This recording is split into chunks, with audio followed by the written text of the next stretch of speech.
You all join palms and repeat after me. I take refuge in the Buddha. I take refuge in the Dharma. I take refuge in the Sangha. Keeping the palms joined.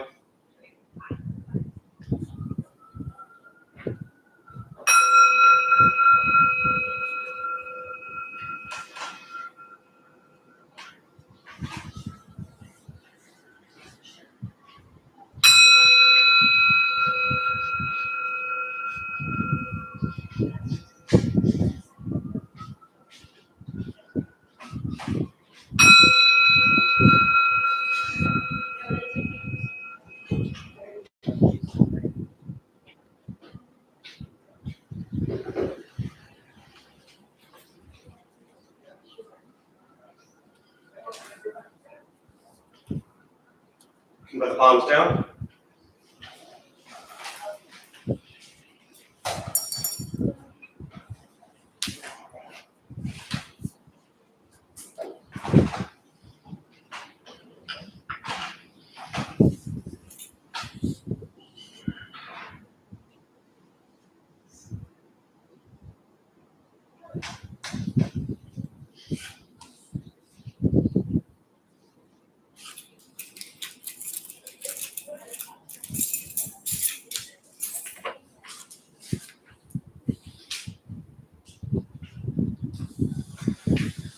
All right, good evening, everybody. If you're just coming in, there's a chair right here.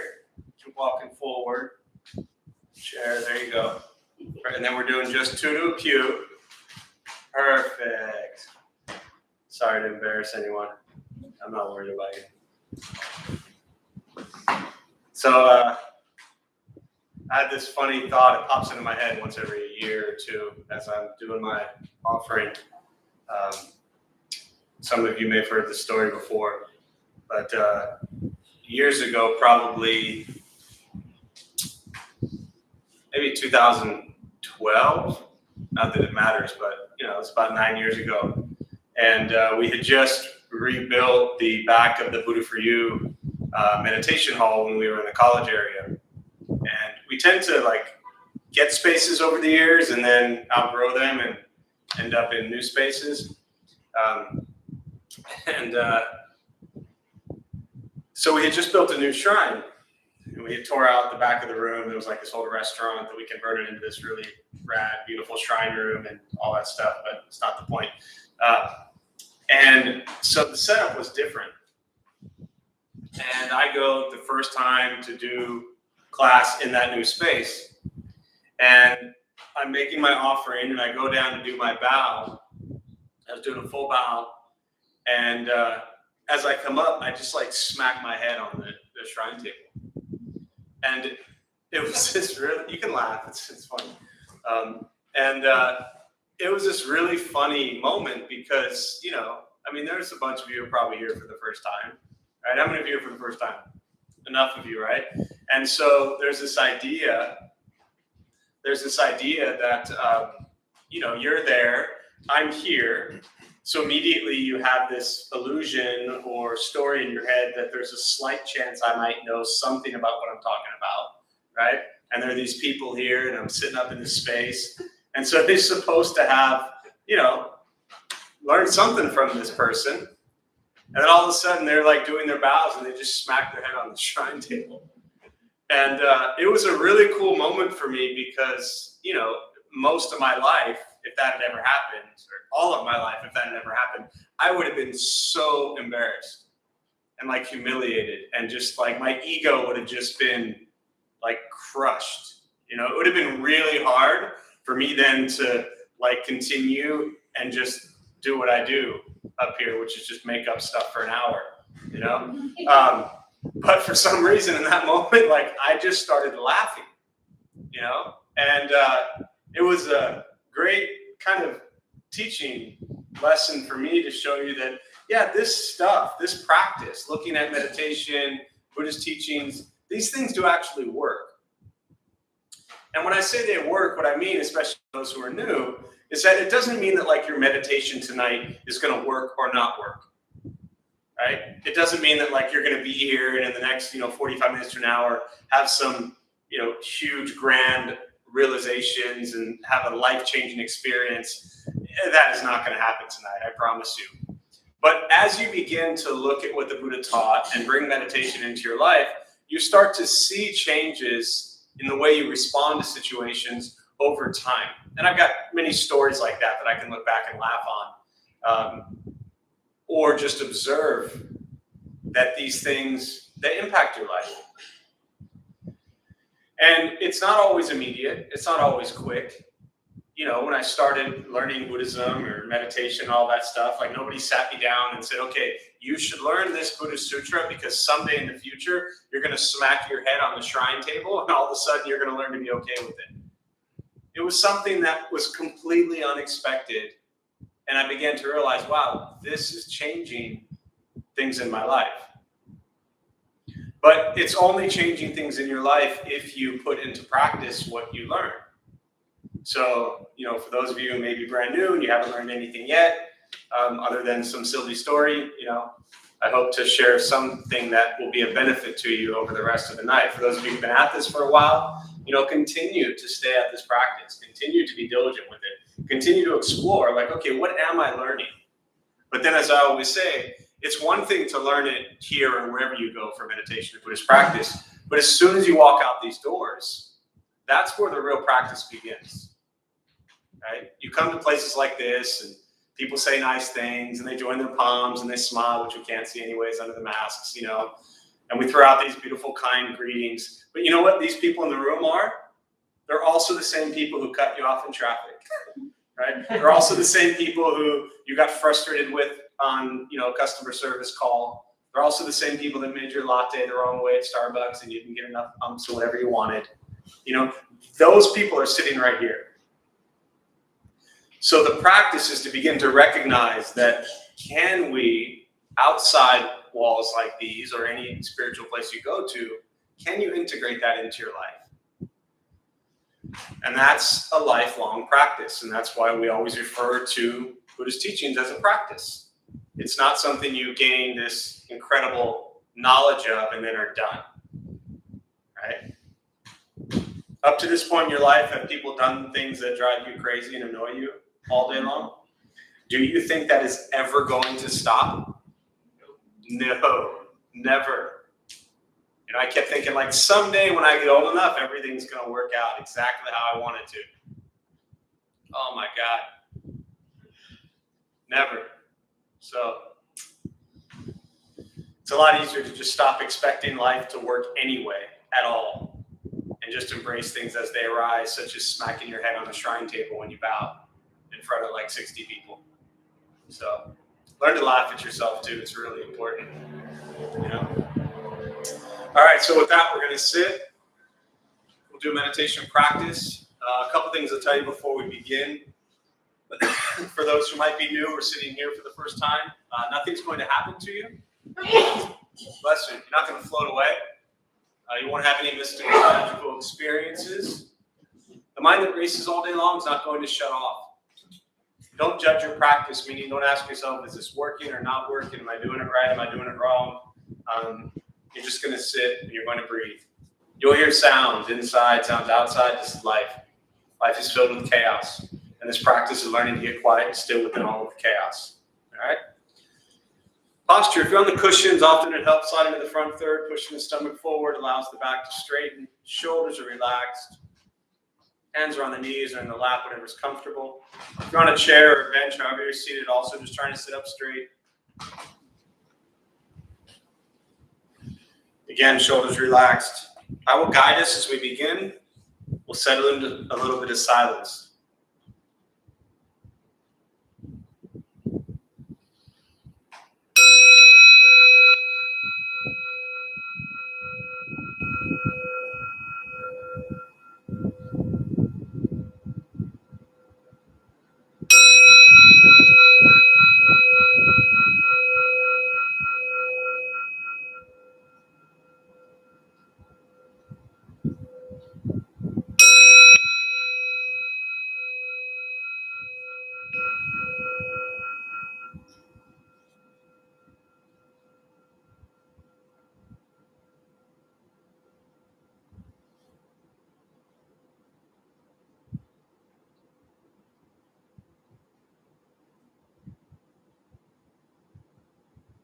And starting with the eyes closed if comfortable, or slightly open.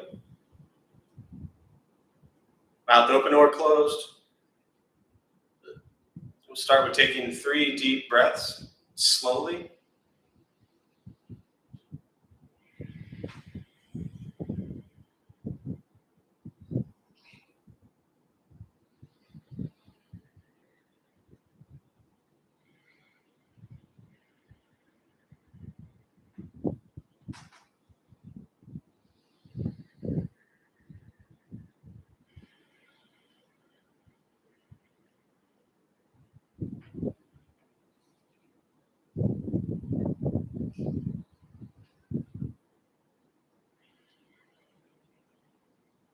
And eventually, settle into a natural rhythm of the breath.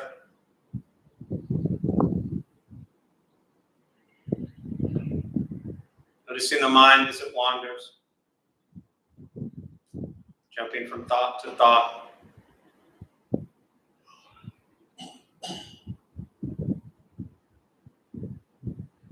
Start with gently guiding the attention, focus to the stomach or chest.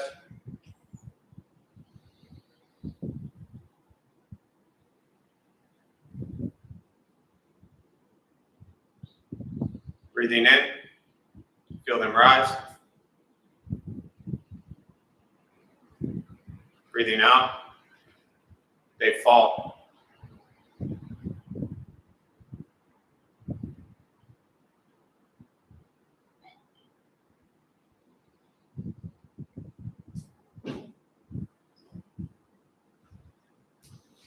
Simply continue this practice, observing sensation of breath, expecting nothing but to sit and breathe.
As the mind wanders, lost in thought, recognize it, release that thought, return attention, focus to the breath.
Letting go of expectations.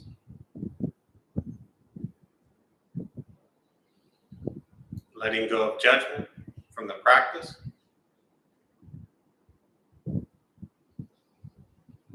Just sitting. Breathing.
Where's your mind?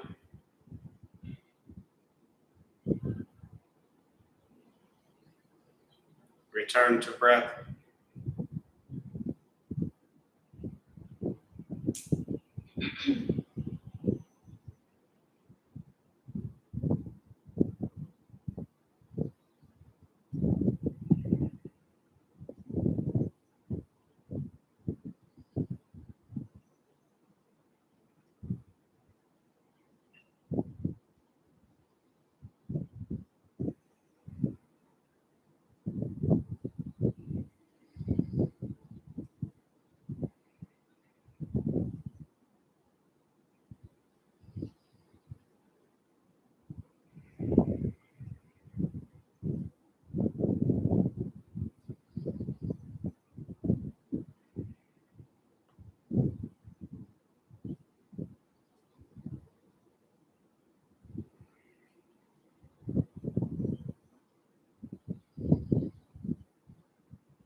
keeping the mind alert.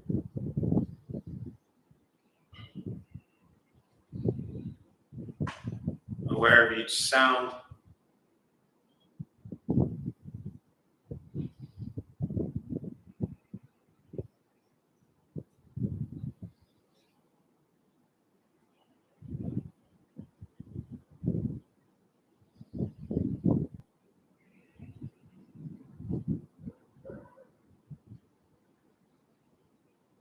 Each thought.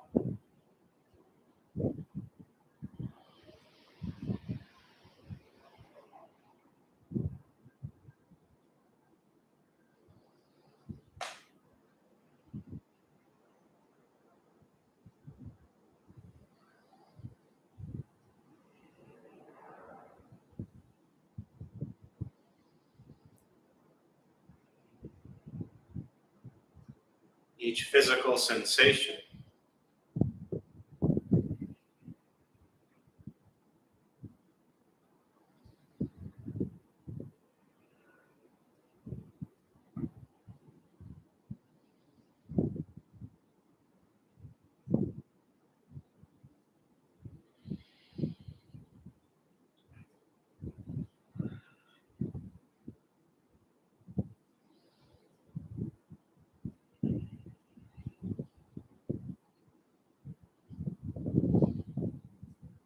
Yet concerned with nothing but sitting, breathing.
And with the body still,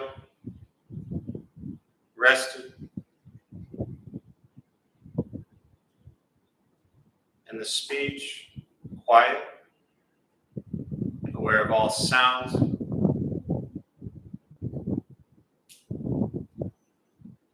and the mind learning to settle,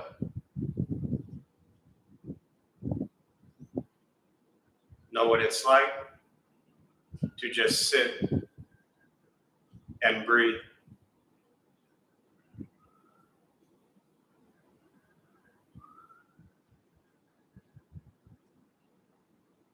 Knowing with each breath, there's nothing else to do.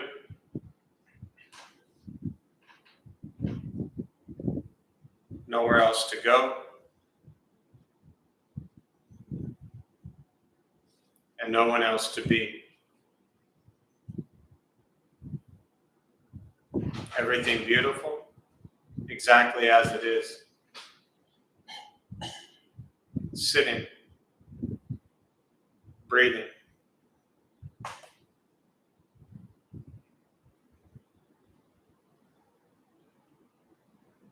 And once again, taking 3 deep breaths slowly.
And as you slowly open the eyes, slowly begin to move. The most important with the practice of meditation is to recognize how you feel now, immediately after. Compare this to how you typically feel throughout your day. Recognize the difference, if there is one. Ask yourselves how you prefer to feel every day for the rest of your life. And realize however you feel now, if it's quiet, calm, and still, or a busy mind, racing mind, whatever you're sitting with at this moment, has nothing to do with anything I said. It's nothing to do with how we sit and hold the hands across the legs. It's nothing to do with the sounds around us or anything else for that matter.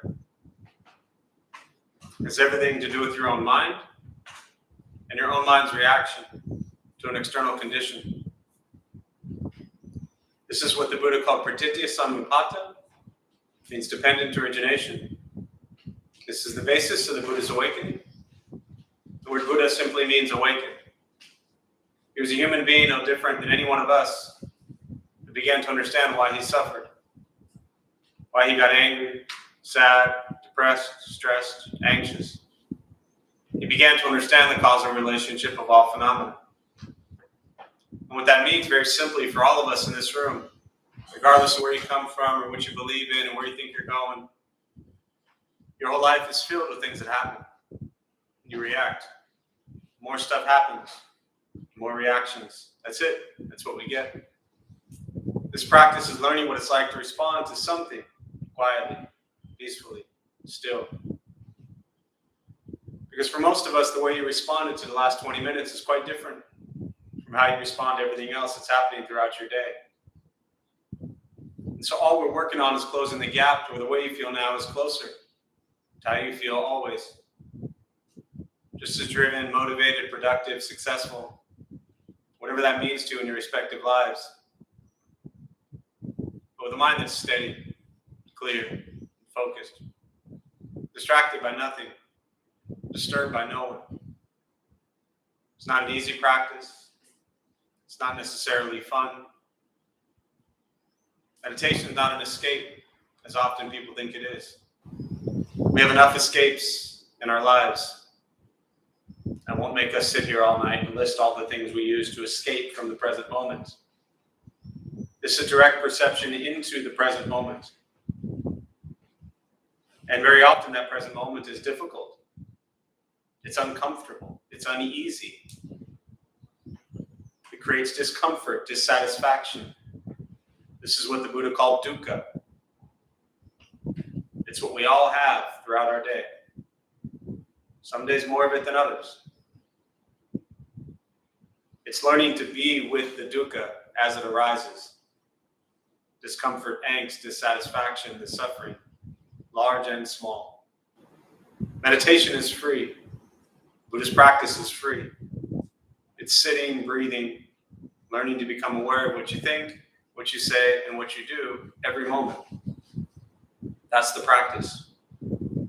Once we stop trying to change, fix, control, manipulate everything and everyone around us, which is where we spend so much of our time, and we work on changing our mind and our reaction to the world around us, life gets simpler.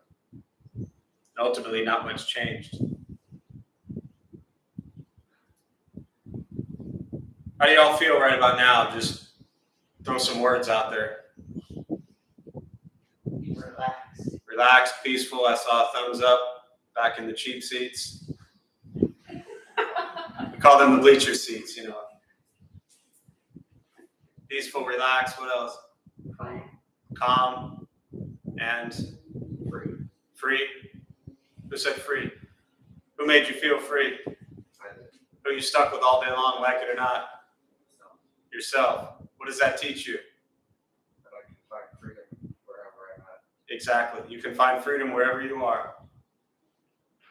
You know that expression, wherever you are? There you go. Wherever you go. Actually, wherever you go, there you are. You know what I meant. Right? That's the idea. That this feeling that you all have now, I shouldn't say it, this feeling you all have now, this feeling that some of you may have now, some of you might feel like a worse mess than when you walked in here 20 minutes ago. That is very possible. But whatever you feel right now, you created that. And if it is calm and peaceful and free, you made yourself feel that way by the way you responded to an external situation. The external situation happens to be a place like this, with someone like this, doing stuff like this. But it could just as easily be somebody screaming and yelling at you, or life not working out how you want it to. And so that's the difficulty with bringing practice into your life, because in places like this, even if you are here for the first time and you have some expectation, or if you've been here for 10 years and you have some expectation, usually there's an idea of what's going to go on here. And some people like it, some people don't, but it's usually not too far off from some idea of what you were expecting to occur. You come in, you hear some Buddhist stuff, you hear some fancy words, you do some meditation. That kind of fits in the realm of what you were expecting. So it's a lot easier to respond to that in a gentle, calm, free manner. But our entire lives are not like that.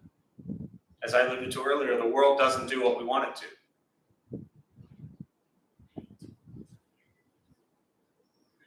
The only thing I want to touch on briefly in addition to that, because it kept coming up in my head as I sat here, we look at Buddhist practice, and one of the teachings on diligence, right effort, and to work really hard. There's a Zen master, Dogen. He lived from 1200 to 1253. He's the founder of the Soto Zen school, and he would say, practice as if your hair is on fire. Now, I don't have to worry about that so much anymore, but some of you probably do. Right? And if your hair was on fire, you wouldn't just sit there and let it burn. You would quickly look for a way to put it out. Now, very often that on fire is our suffering. Physically, mentally, emotionally exhausted, worn out, defeated, whatever that word is for you.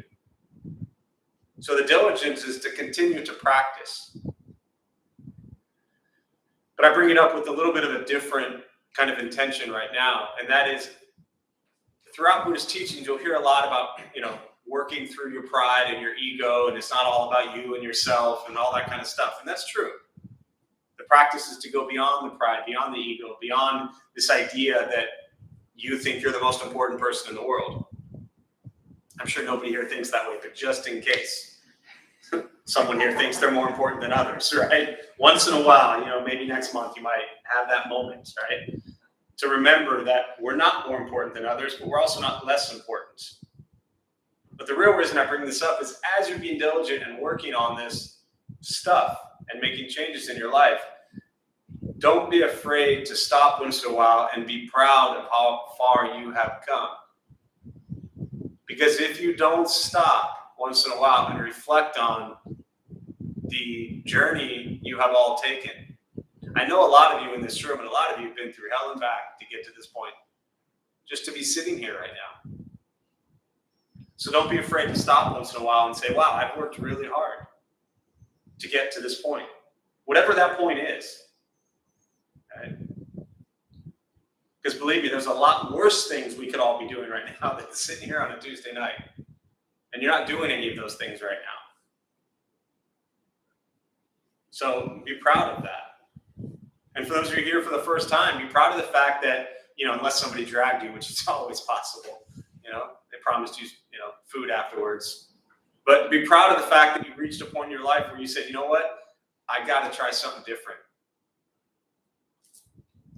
Even if it's your first time, be proud of that spark, whatever it was, that said, I'm going to try something different because I'd like to live with a little more peace and happiness in my life. So again, just a reminder, be proud of your journey that you're on, because whatever the conditions are that led you here have been rough. I think that Buddha was a pretty smart dude, and he said life is filled with suffering.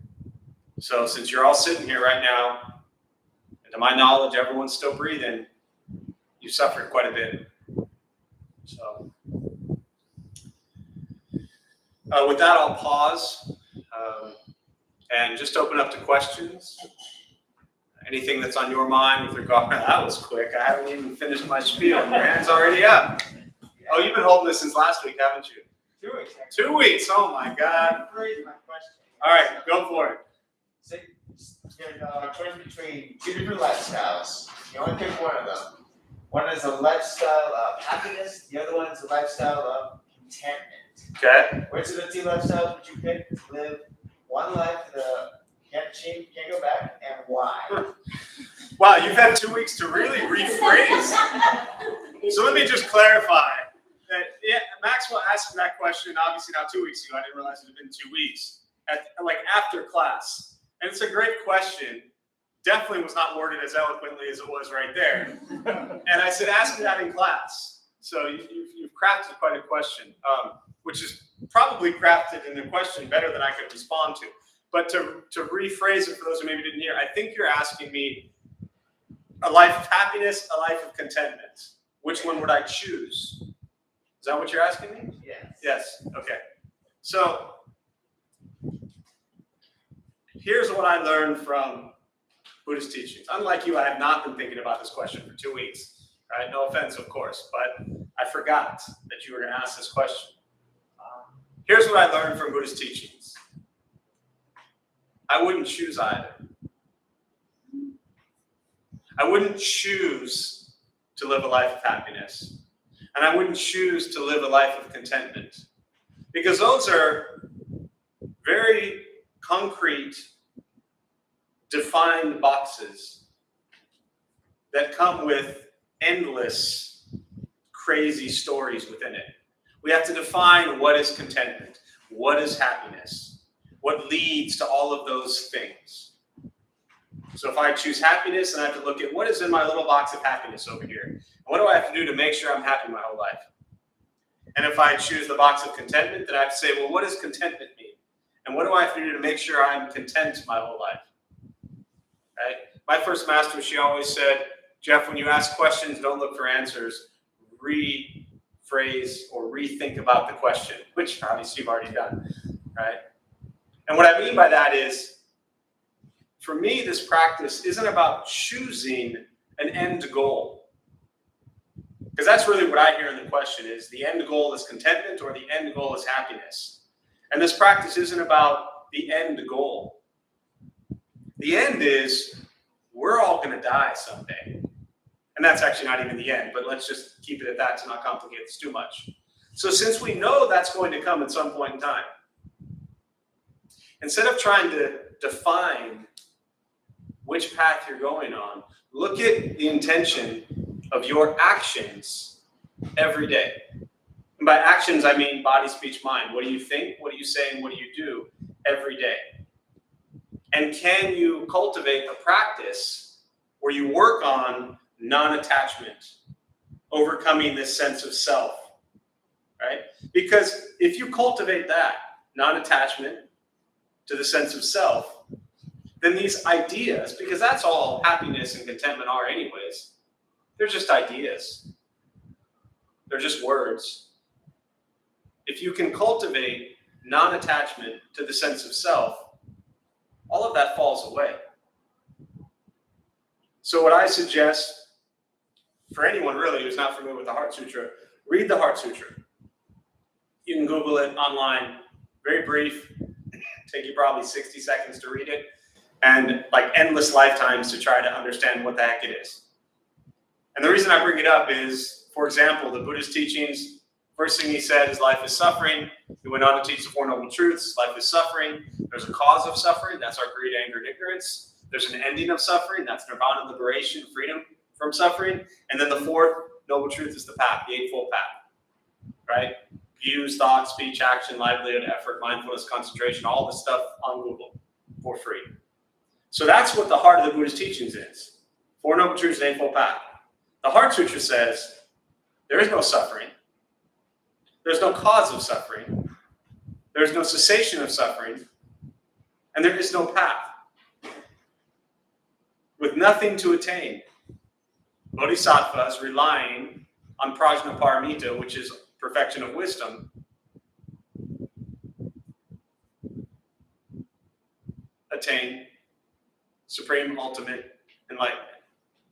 I mean, as if enlightenment's not enough, it has to be supreme and ultimate, you know?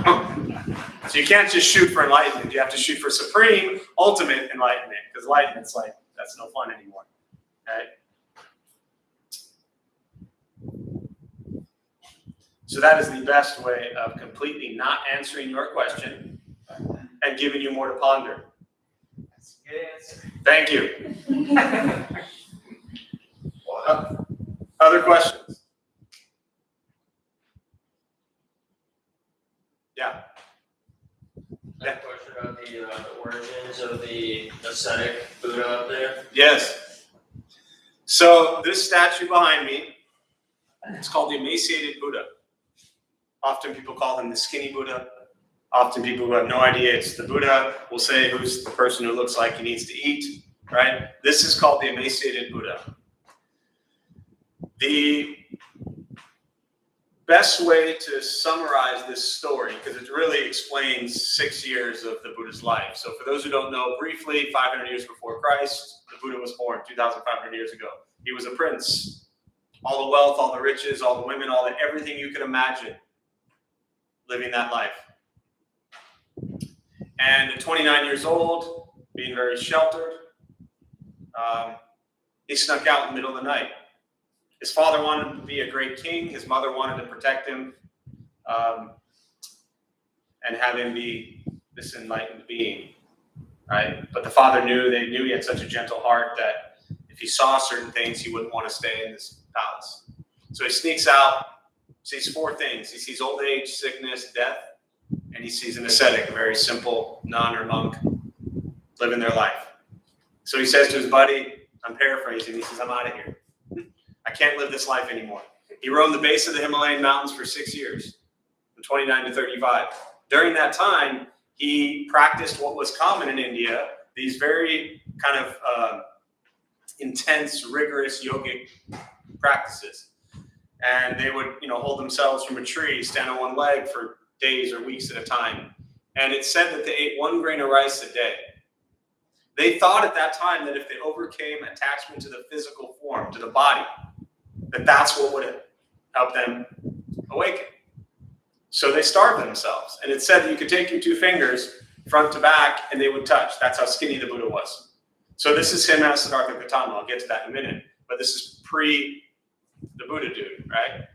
So he does that, I don't know, a handful of years. He comes to a riverbed and there's someone who offered him some food. And he's traveling with his 5 buddies and they're like, no, we can't eat. We're starving ourselves. We're all that. And he said, again, I'm paraphrasing. He's like, well, I'm hungry. I want to eat. So he said, I'm going to put the bowl in the stream. And if the bowl goes against the stream, I will eat.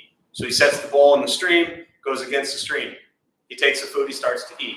He regains physical strength. He went on his way. The 5 dudes he was with, they left him. They, sellout, trader, food eater, they called him all kinds of names. And they thought he was just, he wasn't in it. He wasn't cut out for the enlightened path, right? Because he decided to eat.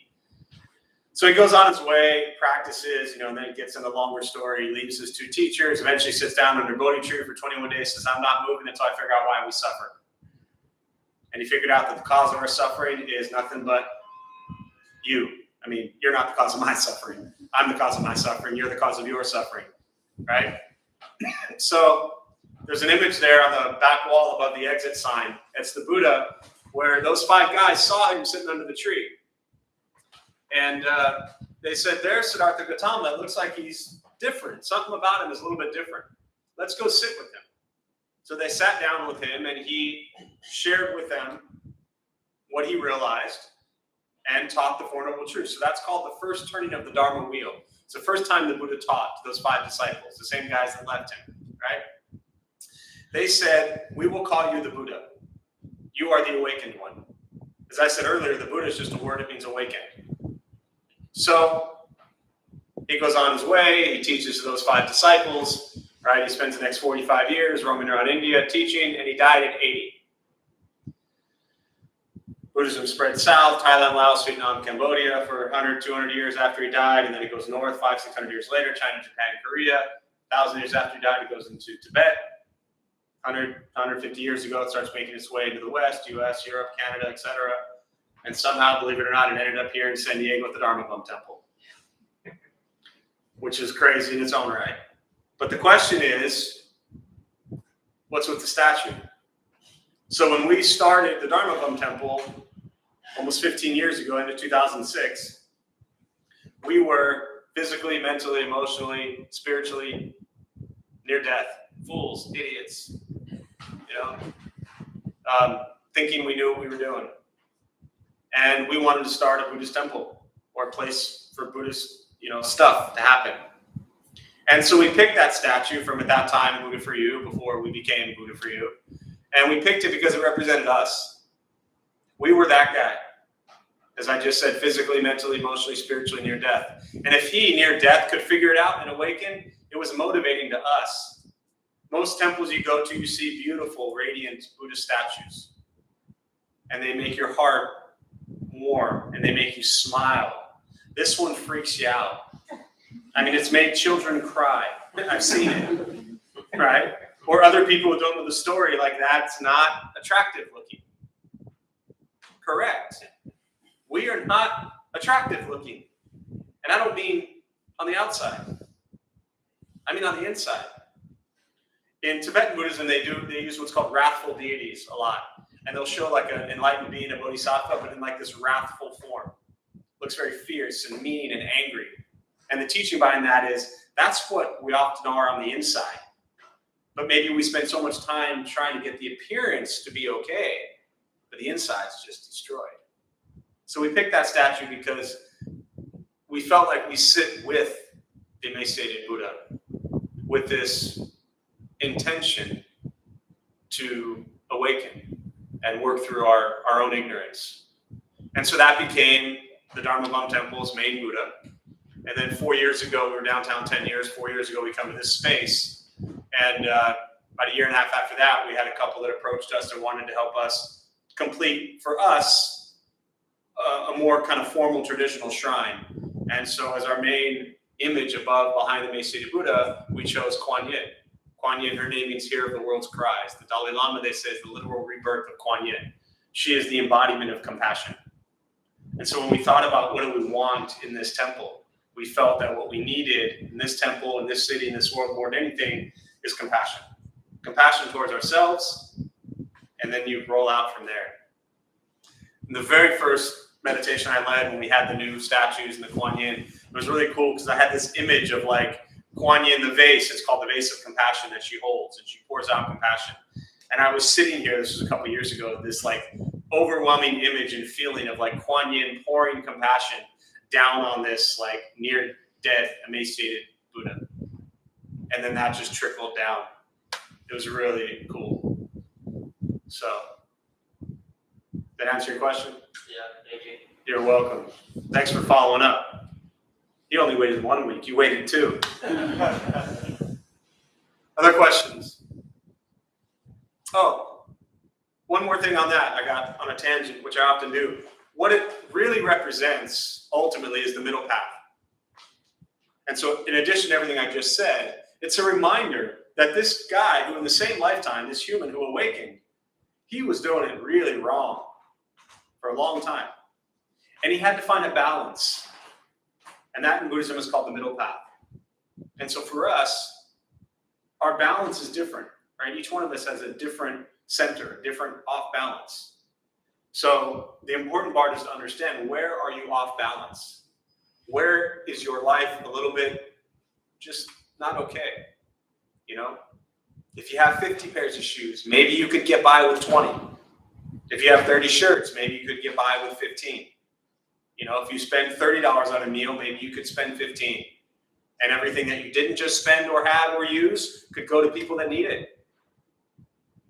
Find balance, the middle path in relationships, in, you know, tangible physical items, in how we consume. Find a balance. So that's really an important part of the practice. And we're not monks, we're not nuns, we're lay people here, right? You're all not going home to your like monastery. You're going home to wherever you're going home to, and maybe there's a couch, and maybe there's a fridge, and maybe there's a TV, and maybe there's, you know, whatever going on there. Find a balance within that. Yeah. How did you choose, and I feel like I know this are probably, anyway, sorry. That's right. How did you choose Samantabhadra and Manjushri? Yeah. Like Kuan Yin, or Sure. is it traditional that they're both sitting beside her? Yeah. So, interestingly enough,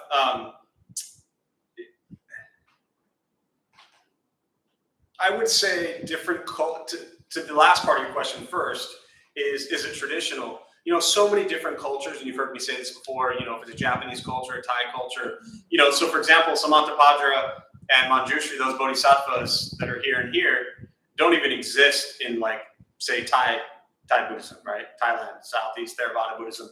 They're not teaching about Manjushri or Kuan Yin or Samantabhadra, right? That's more in the Mahayana school Buddhism. So the first thing, not just for you, but for everybody, is there is really no main traditional one way. Every Buddhist culture will do things differently. For us, you will often see these three together.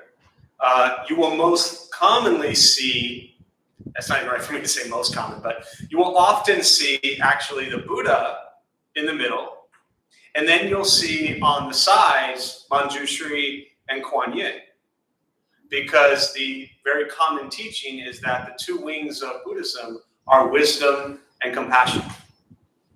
So the Manjushri here represents wisdom, and then the Kuan Yin here would represent compassion if we had one, and then you'd have the Buddha in the middle. But since we already had our Buddha, it made perfect sense for us to add the Kuan Yin and what that really embodies and represents of endless compassion, again, for self first. Anyone here lack compassion for yourself? All right, so just about everybody. And those of you who don't have your hands up, I don't believe most of you, right? So we often lack compassion for ourselves. So that's the Kuan Yin teaching. And then you have the wisdom of Manjushri. Manjushri sits on a crazy lion. But think of a lion in a cage, and you let the lion, like an untamed wild lion. And if you want to wrestle with a lion, that's like you wrestling with your mind. How fun is it to wrestle with your mind all day long? Not that. Not so much. So that's what Manjushri represents by sitting on this now childlike lion. It's basically what Manjushri did with ultimate wisdom, was able to completely tame his mind. And our minds are a mess. Well, I don't know about yours. My mind is a mess. My mind is nowhere near tamed. It is far from it.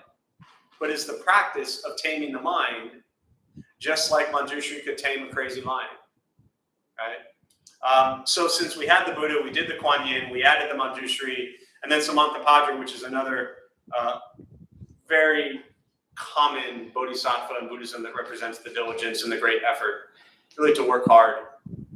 And the 6 tusks, the paramitas in Buddhism, are generosity, morality, patience, diligence, concentration, and wisdom. So for those of you who are brand new to Buddhist practice, they're just images, they're just things. But there are deep, deep meanings and teachings behind all of them. And again, the 6 tusks, that's the entire body of practice within the Mahayana school of Buddhism is called the Bodhisattva path. And that path is to practice in your life in every way generosity, morality, patience, diligence, concentration, and wisdom. So many people come to meditation or Buddhism, they're like, I just want to meditate and make everything okay. But if you're greedy, angry, ignorant, and you spend your entire life lying, killing, and stealing, your meditation's not going to help you at all. In fact, if you look at the Eightfold Path, which I mentioned earlier, concentration and meditation, that's last. Concentration, mindfulness is last. If we focused on our morality as much as we did wanting to meditate, we'd be good. Yeah. Is that? Yeah. Well, that's kind of my. And I'll close on this. Go ahead. Yeah. You almost answered my question. So the order of the Eightfold Path. Yes. The view and I believe understanding is the top one. Is that the most important one? Absolutely. So the question to repeat, which is with regards to the Eightfold Path, and again, I touched on that briefly, the 4th Noble Truth is the Eightfold Path. So if you Google 4 Noble Truths, Eightfold Path, it's all right there. The Eightfold Path, it is in order, right? It starts with having the correct view or understanding. If my view or understanding is that I am the most important person in the world and you don't matter, right? The rest doesn't really help me much. Because then if you look at what's next, view, then you have thoughts, speech, and action, right? That's your karma. So let's just focus on that to give this example. If I think that I'm the most important person in the world and you don't matter, which is pretty much how I spend most of my life thinking, then all of my thoughts, all of my speech, and all of my action are going to come from that view and that understanding. Now, if all of a sudden I begin to have the view and understanding that you and I, we're not the same, we're not one, right? We're not the same. We have different experiences, different physical form, but we're no better or worse than the other. There is no levels, there's no separation. So if I can have that view towards you and every other sentient being I encounter every moment of my life, then of course all of my thoughts and speech and action will come first from that view, and they'll be kinder and gentler. So yes, the Eightfold Path is in order. And again, that's the reminder: views, thoughts, speech, action, livelihood, effort. Then you get into mindfulness. And last is concentration. The number one reason that most people show up to Buddhist meditation stuff is because somebody said you should meditate. Right? I get it. Yeah.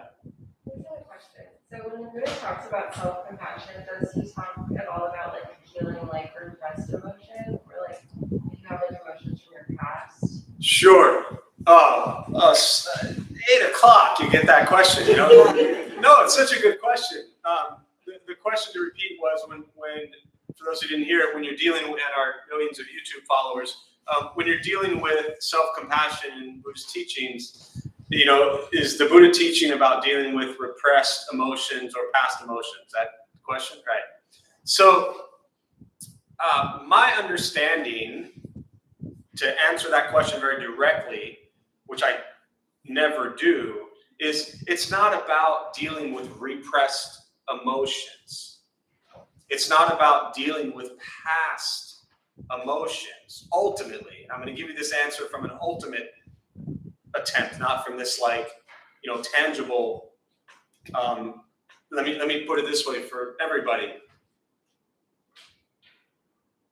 The joke I often make is half the people here are in therapy, and the other half are therapists, right? Now, therapy and being a therapist, and many of the therapists are in therapy, right? Buddhism is not therapy. So when I say what I'm about to say, I don't mean that one should not work deeply at dealing with repressed emotions. I think that's an incredibly important, beautiful practice. But my understanding of Buddhist teachings is that's not what it's about, because that's what you're doing when you do that. And I'm going to come at it from the lens that, I'm kind of taking now, is that you're giving yourself one big story, right? I am Natalie. I've had this experience. These are the emotions that I've repressed. These are the people or things that have done this to me. And you have this whole long story that you have buried over and over and over again in your heart and in your mind, and you carry it, and it's painful. And, again, it's not about you, but one could spend their entire life in therapy doing that stuff. Or you could just say, I'm alive. I've had some serious stuff happen to me, but here I am. And I'm not going to spend the rest of my life trying to dig out from my past. I'm just a neuroscience major, so I learned Yeah. a lot about trauma and repressed emotions. So it's just, when I'm doing like Buddhism, it's always about like focusing on the other person. So I don't Right. know if you could get caught up in that kind of, in terms, like you could kind of keep things stuck inside of you. Yeah, I think it's and just kind of a more rounded response as well. I think it's important, and like you said, you're a neuroscientist, and so you explore these things. I think it's important for all of us to understand that we're human, and that we have a lot of repressed emotions and things that we have carried with us a long time, and those drastically impact every single thing we do in the present moment, right? That's what we're dealing with. Your entire life's experiences, good, bad, or otherwise, have led you to be sitting here right now. And again, my responses are never towards any, personal individual, but just keep in mind, right? Knowing the demographic of a lot of people who tend to show up here, nobody shows up to meditation Buddhist stuff because everything in your life is peaceful and happy. Again, unless you just got dragged here. We show up because we're dealing with stuff. And that stuff happened in the past. And so that's what we're carrying with us. So from a therapeutic standpoint, I'm a big fan of therapy. I'm a big fan of, integrating that into your life to help you heal and look at and deal with and observe and come to peace with these repressed emotions that really do us, something real. And I'm also a big fan of recognizing that these are all things that we continuously tell stories about. And because we're telling the story about what happened 20 years ago and we're not able to move past it, and every therapy session, week after week after week, we're still talking about the thing that happened 30 years ago, and we can't figure out why we're not at peace with it, because we're still talking about it. You'll spend your entire life talking about it. Crazy things happen when you stop talking about things, if you can do that in a healthy way. So I just want to, put an asterisk there that I'm not suggesting anyone drop out of therapy. And I've worked in those settings for a long time, so I'm very, receptive and respectful of that environment. 12 years working with people who have tremendous trauma, PTSD, traumatic brain injuries. Really 25 years of working with teens who've been abused. So I've worked in a lot of settings where those things are very much real. And then being in this environment for the last 18 years, recognizing that there's also beauty to just saying, I'm alive and I'm proud of myself and here I am. So I'm going to get over it and just strive on with diligence. So, all right. So we'll close on that. Nice light evening tonight. Gentle topics are always fun. May the benefit of this practice be shared with all beings in all direction. May all beings be at peace. May all be free from suffering. May any merit gained from this practice be transferred to Brian and Linda's dog, during this time of rebirth and suffering, and to their suffering.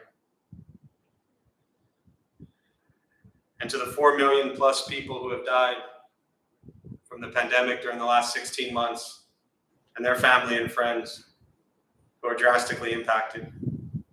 May they all be at peace. May we all be at peace and free from suffering.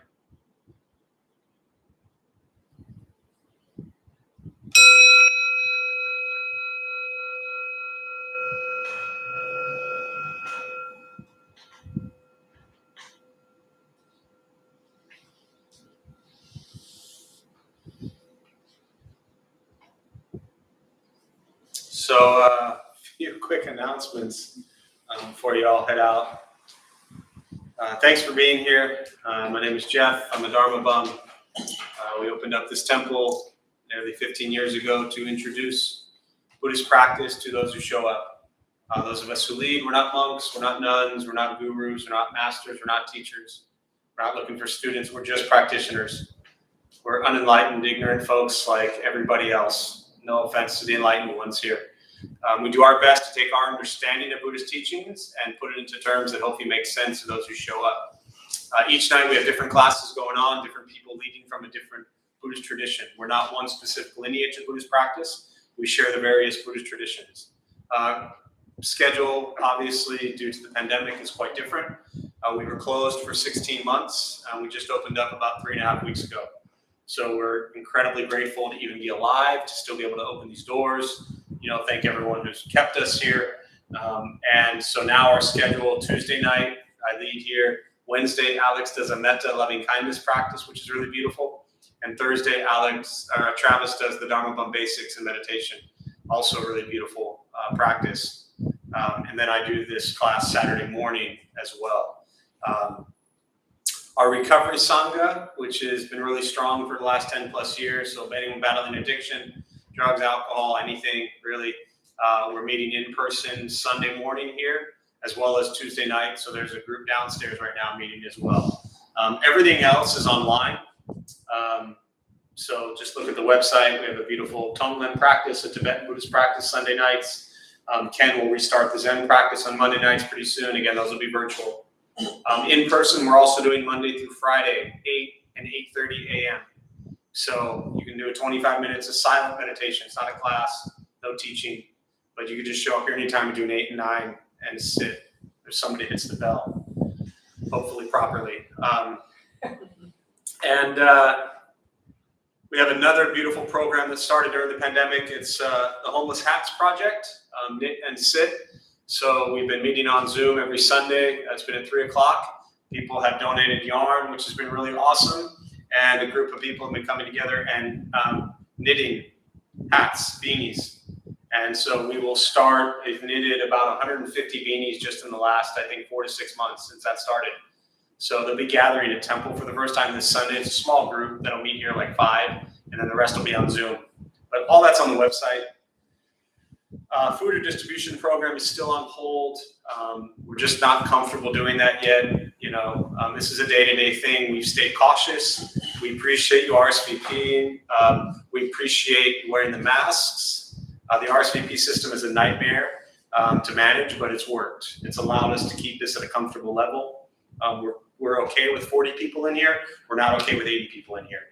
So it works. We appreciate you doing it. I think that's about all. Buddha for You also only open Saturday and Sunday 12 to 3, and then an hour before the evening classes it opens as well. And the temple is closed during the day still right now. It used to be open all day. We used to see 600-800 people a week through here, and we're not in a big rush to see thousands of people a month through this place. So we're good with where it's at. So thank you all for being here. Please be safe. I wish you well. For those who are joining us on YouTube, thanks for being here. And have a good night.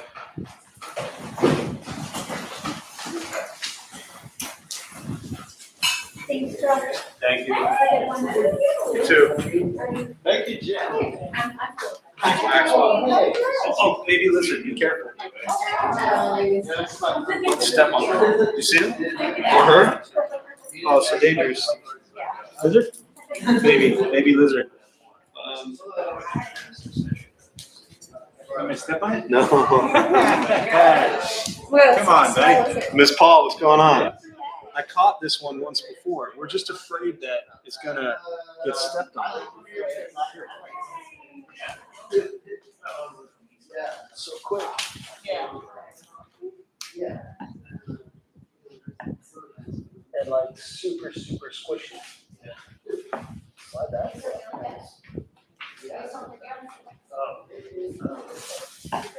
Close. All right.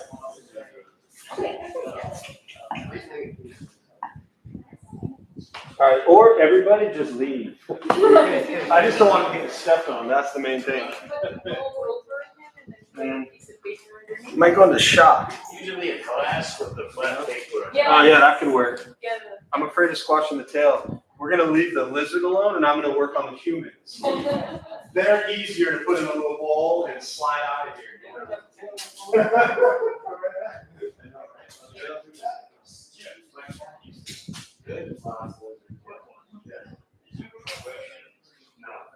Just one question and just a question section.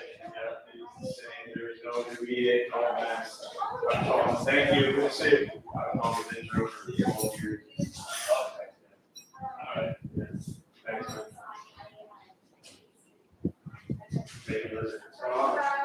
Good to see you. Glad to hear it. Thanks for all you're doing. I mean, I know you love it, so I still love what you're doing. Everybody was doing. So, yeah. So, okay, keep it rocking. It's incredible. Always good to see you.